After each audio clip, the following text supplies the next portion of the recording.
Now, the second part is portfolio theory.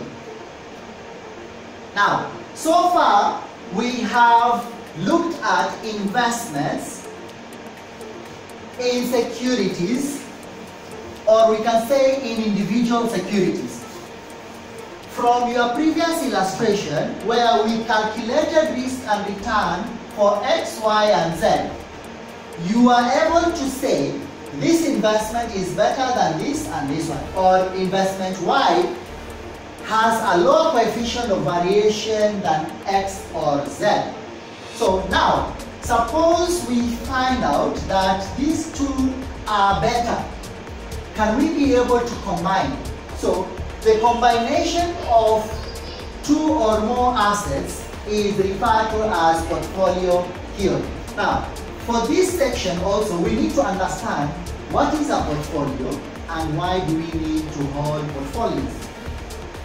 Now, a portfolio, just like I have explained, is a combination of two or more investments in order to minimize the risk. Our assumptions still hold that investors prefer lower risks to higher ones, and they prefer higher expected returns. So the purpose of holding more than one security by combining two or more securities is actually to reduce the risk. If one asset does not do well, then the other asset will back you up. That is what is important in investment. For sure, we know that it is risky to hold all your wealth in one investment, because if anything happens, then you will lose all your wealth. Therefore, we have risk takers who are able to take risks and invest in risky assets, but also we have risk-averse investors who prefer to hold a combination of assets. So that means you have a basket of investments and you keep on adding investments into your basket, which we call a portfolio. Now, the purpose we say is to reduce the risk. Now, that process of holding more than one asset by spreading your wealth into different securities is referred to as risk diversification. You are diversifying the risk so that you can minimize the risk and at the same time be able to gain or make a good expected return. Now, so far we have been discussing about risks. These risks are general, but under financial calculations, we have two types of risks. There are those types of risks that can actually be avoided, while others cannot be avoided. The first one we refer to as systematic risk. This is systematic. It is risks that affect all companies. Whether it is a small company that is listed or a big company, that particular risk affects all the participants in the market or a section of the economy. Such risks cannot be diversified. So, whether you are investing in that particular company or not, you will not be able to diversify because it affects all companies in that particular economy. We can actually have different names of such particular risks. We call them systematic risks. We are not able to diversify, thereby we can say they are non-diversifiable. And because these risks affect all the participants in the market, then we can also refer to them as market risks.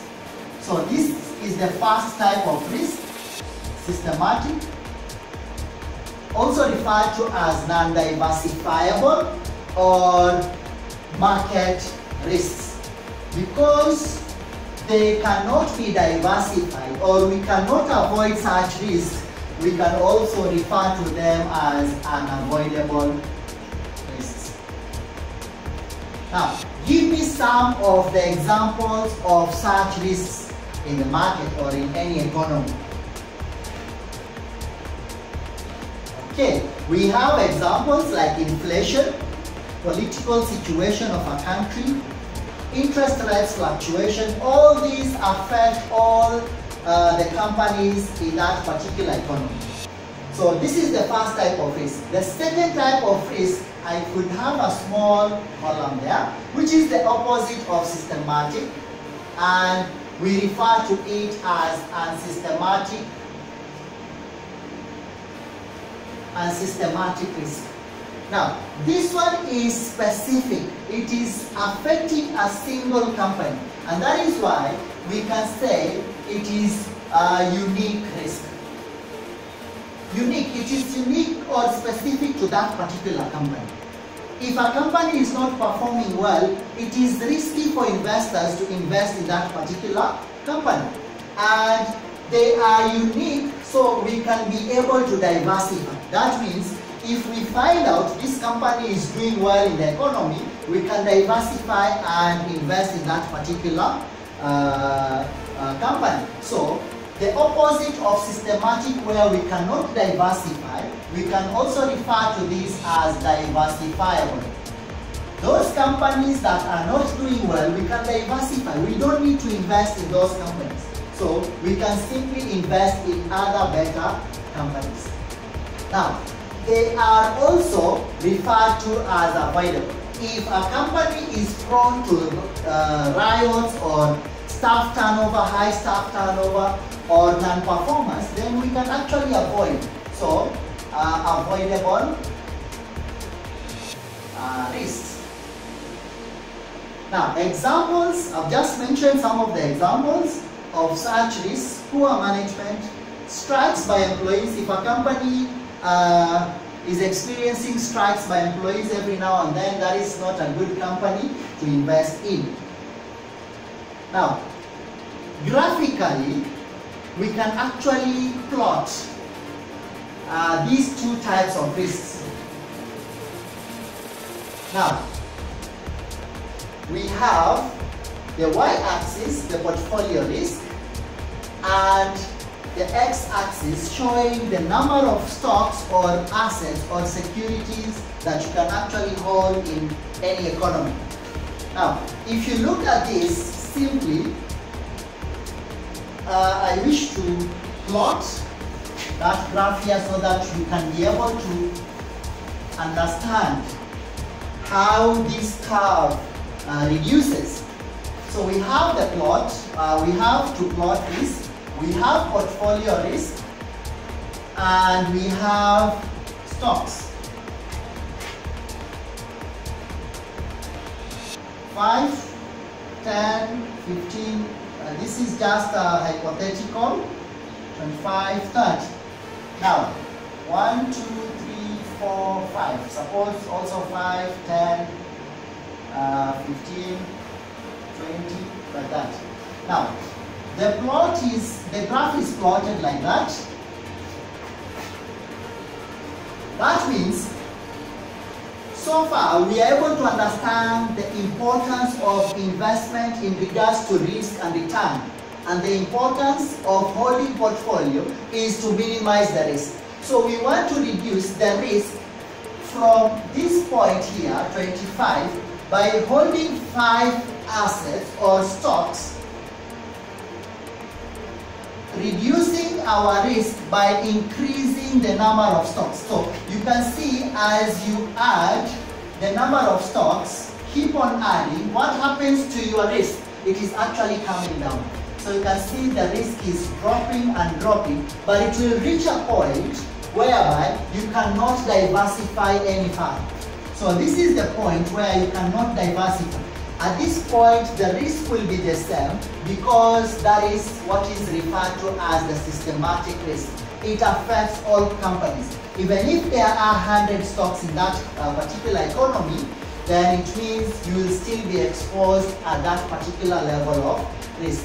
Yet, you are able to reduce all these diversifiable risk by increasing the number of stock towards almost all the assets in that particular economy.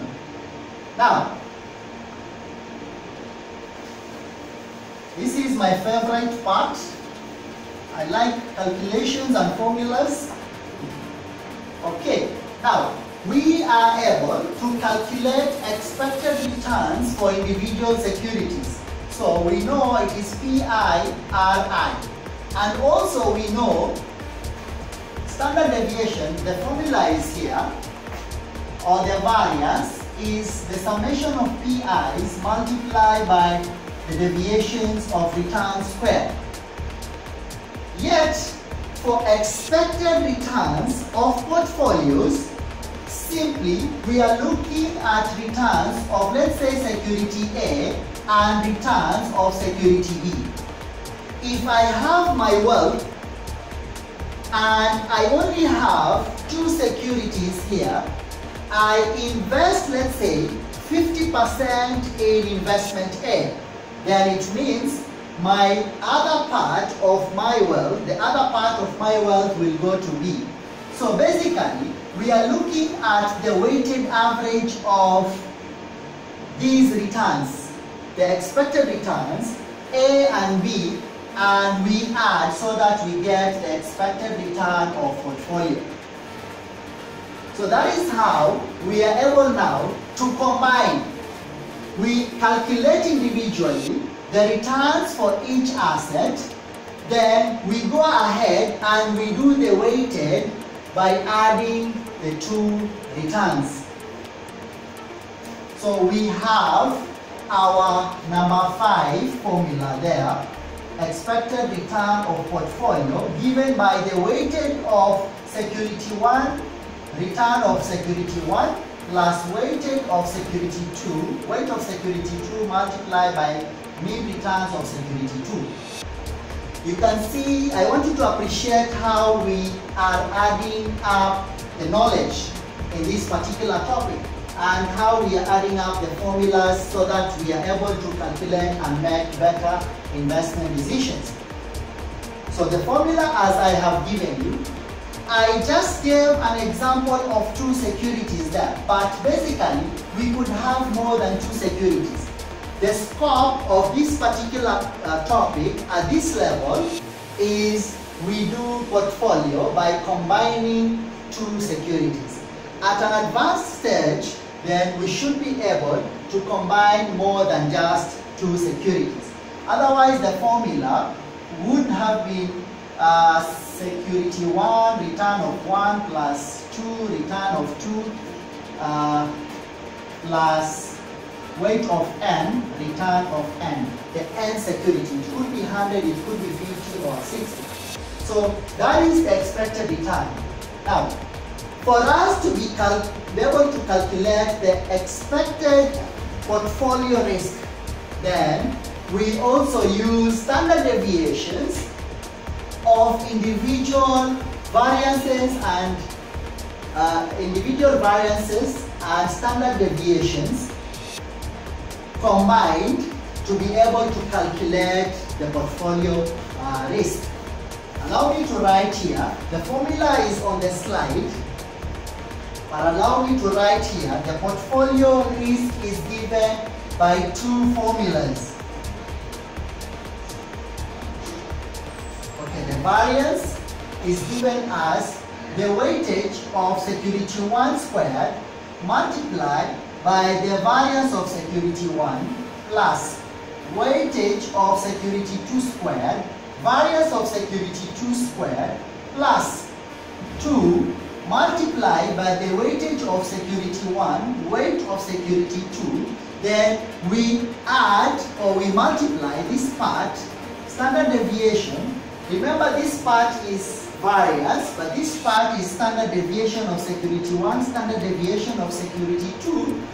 Then we have something new to introduce here. We call it correlation coefficient between security 1 and 2. So this is the first formula, and the second formula for the variance,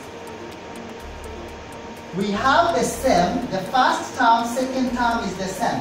There is only a small difference in the third term. So 1 of security 1 plus weight of security 2 standard deviation squared of security 2 plus 2 weight of security 1 weight of security 2.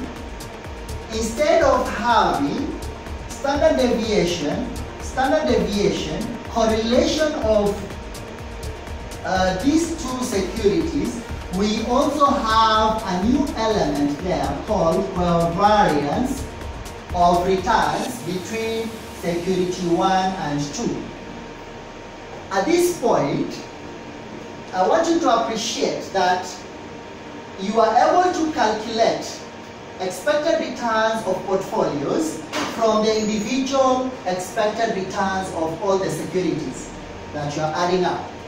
For portfolio risk, it is also possible to calculate that using their individual standard deviations, but when it reaches the third term here, we have an element called correlation coefficient, and the next one is covariance. If you look at these two formulas, it means therefore that if you look closely, this and this is the same, up to that point is the same. And we can be able to substitute this value with all of these values. Allow me to wrap the first part here. I want you to appreciate, by making 1 the subject of the formula, you can substitute in that particular formula. So we can actually say we have 2 elements there: correlation coefficient and covariance. Now, if we remove all these 3, 1, 2, 3, the standard deviations and correlation coefficient, then we can substitute with covariance. So basically, covariance is the same as standard deviation of security 1, security 2 multiplied by correlation coefficient between security 1 and 2. I hope that is clear up to that point. I should be able to explain the first part and the second part. If covariance is given by that, correlation coefficient can be made the subject of the formula, and we have it as covariance divided by their respective standard deviation. Up to that point.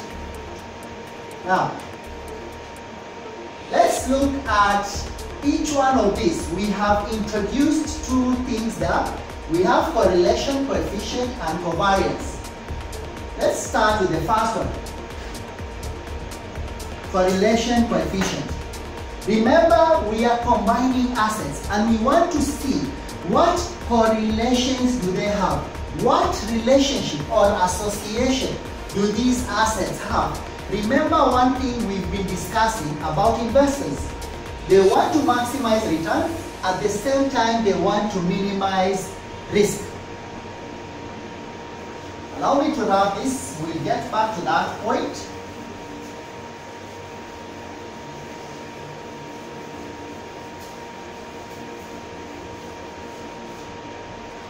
Okay, now correlation coefficient moves from -1 to +1.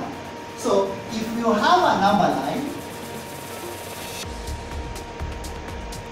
it ranges between -1 and +1. What do we mean by correlation?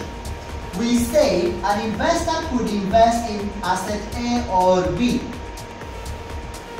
We are investing in different assets for purposes of minimizing the risk and maximizing expected returns. Now, because we want to diversify the risk, we invest in A and B. If anything happens to A, if security A does well and security B also does well, then the investor is well off. The investor is better because both securities are doing well.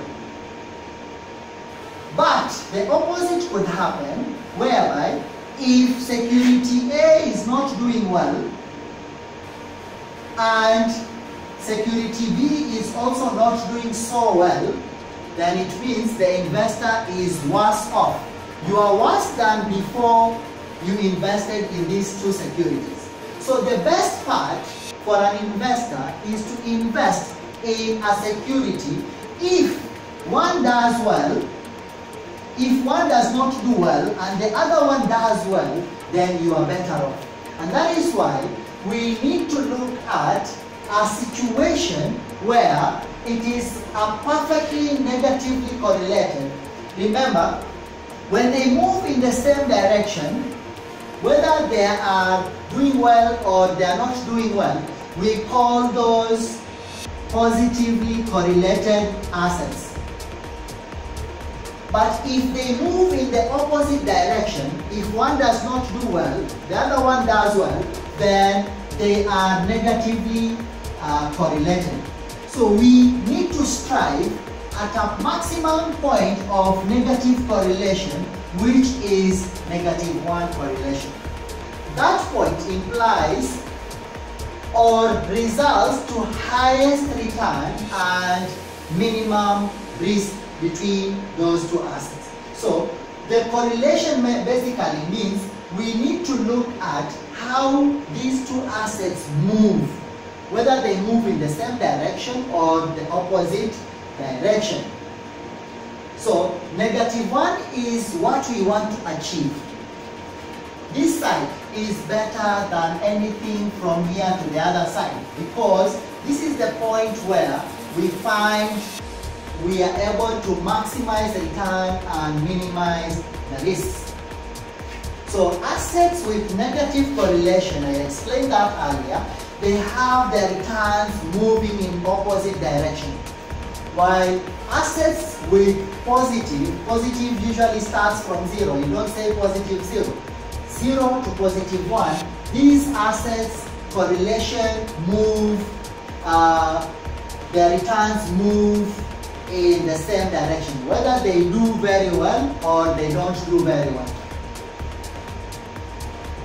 So that is correlation coefficient. Let us look at covariance. Covariance, basically, if we saw the formula, covariance is the subject of correlation coefficient. So basically, it acts as the same measure of association. We are looking at how they associate. So this is the value that shows, the statistical value that show the degree of association between these two variables, how they associate. And we will see the importance of covariance as a basket, and as you keep on adding the assets or securities or investment into this asset, what happens towards an additional asset into the basket? So this is what covariance measures. So like correlation coefficient, a positive covariance means the securities return move in the same direction. They co-move in the same direction. While a negative covariance means the returns move in opposite direction. Now, the most important part of covariance is that it looks at the contribution of each asset. So you have different investments there. Yes, but it looks at the contribution of this particular asset towards the minimization of each risk in the portfolio. I hope that is clear. So these two assets, these two elements, covariance and correlation coefficient, they look at how the securities associate with each other and how they are able to minimize risk in the portfolio. The formula, we have seen the two formulas. We have two formulas for covariance I had given. The first one was correlation coefficient between security 1 and 2 divided by their respective standard deviation. Now, in a situation where you are given correlation coefficient, how the assets move, and you are able to calculate standard deviation of security 1 and standard deviation of security 2, then you should be able to calculate covariance between covariance of returns between security 1 and 2. In a situation where you are not given correlation coefficient, as much as you are able to calculate the standard deviation, then you need to apply the second formula, which is given as the summation of all PIs. Remember, you are looking at an association, so multiply by the deviations of returns for each security.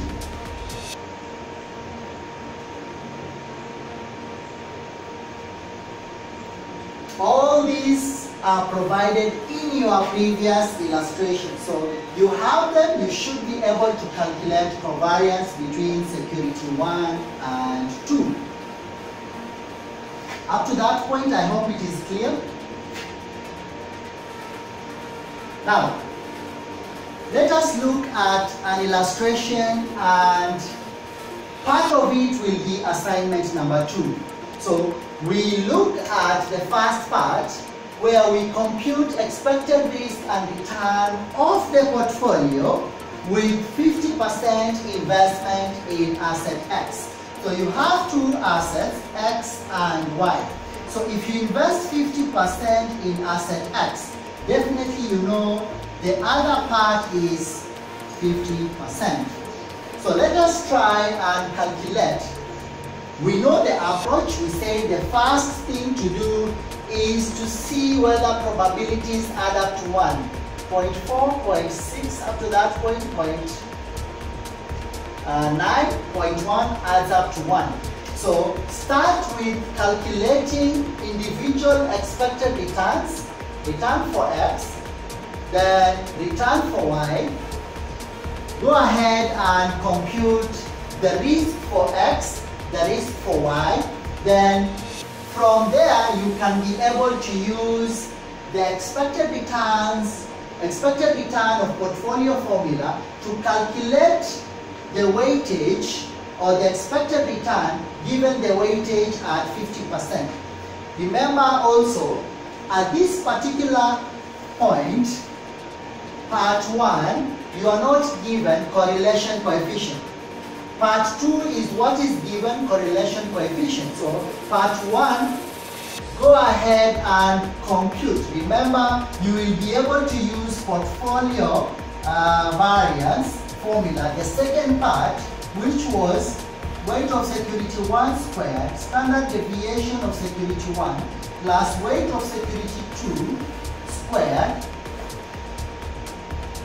standard deviation of security 2 plus 2, weight of security 1, weight of security 2, then use the covariance. Remember, you are not given correlation coefficient in the first part, so use covariance. And up to this point, you will have calculated, but covariance formula, from this point, you will use also the second formula, which is the summation of PI and multiply by the respective deviations of returns. Once you do that, use this covariance value and put it in that formula to be able to calculate portfolio variance. Question 2 and 3 is what will be used as the second assignment for this particular topic. Any question up to that point? This is the part where, okay, let me go back.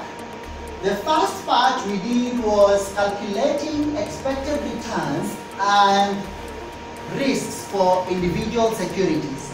Then we went ahead and calculated different securities to be able to calculate which investment is the best. The second part, we introduced a portfolio where we looked at a case of combining two risky assets.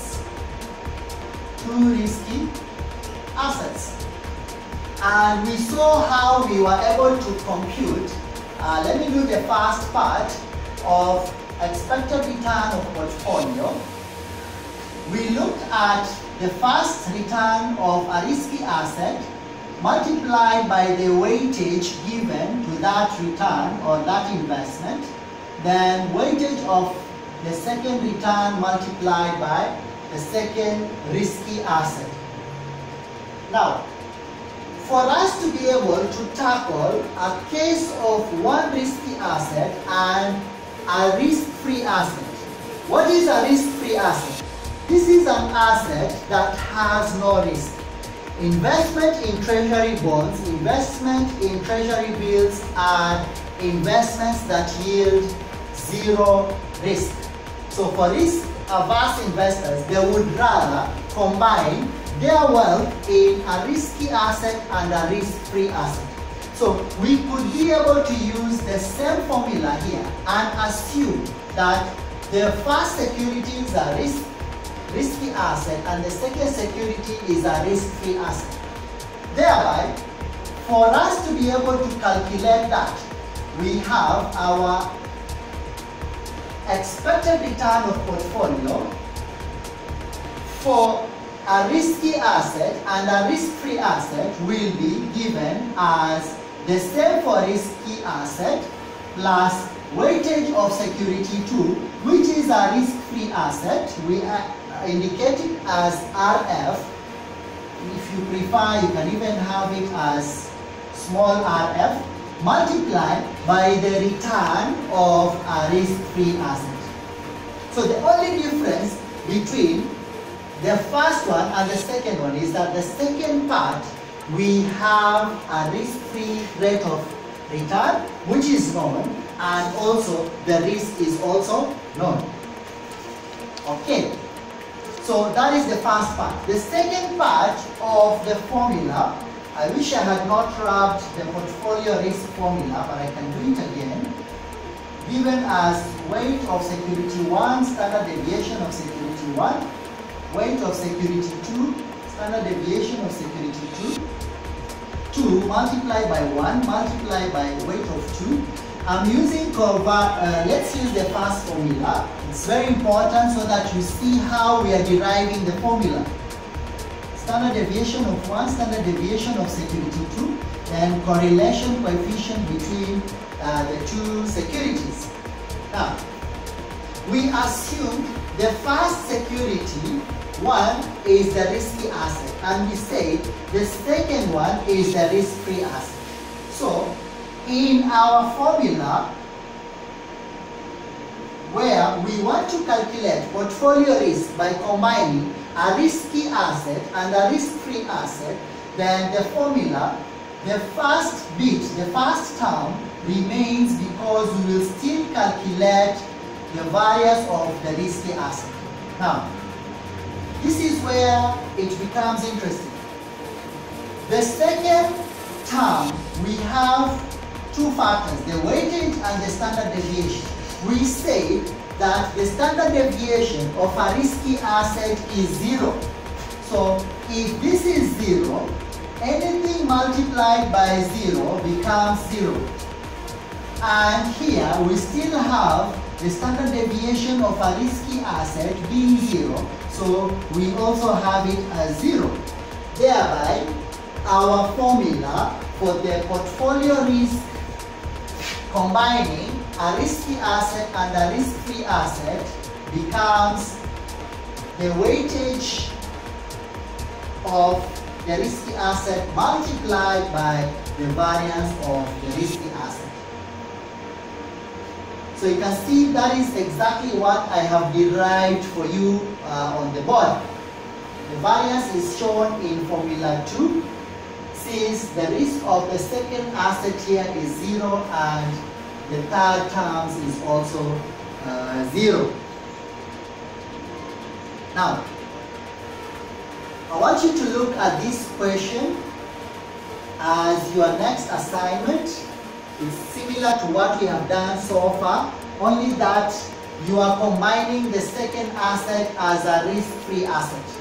So look at that illustration and try to attempt it as an assignment question.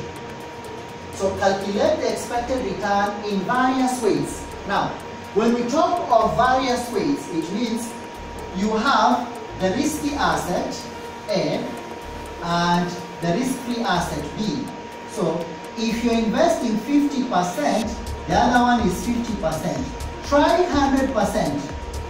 This one will be 0. Try 75%, the balance will be 25. 25, 75, 0, 100%. And with that, you should be able to plot on a graph. And that graph will give you what we call a portfolio opportunity set curve.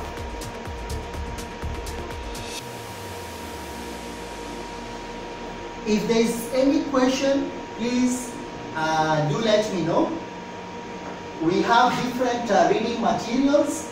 I have given some recommended textbooks by Van Horn, Pandey, and Ross. We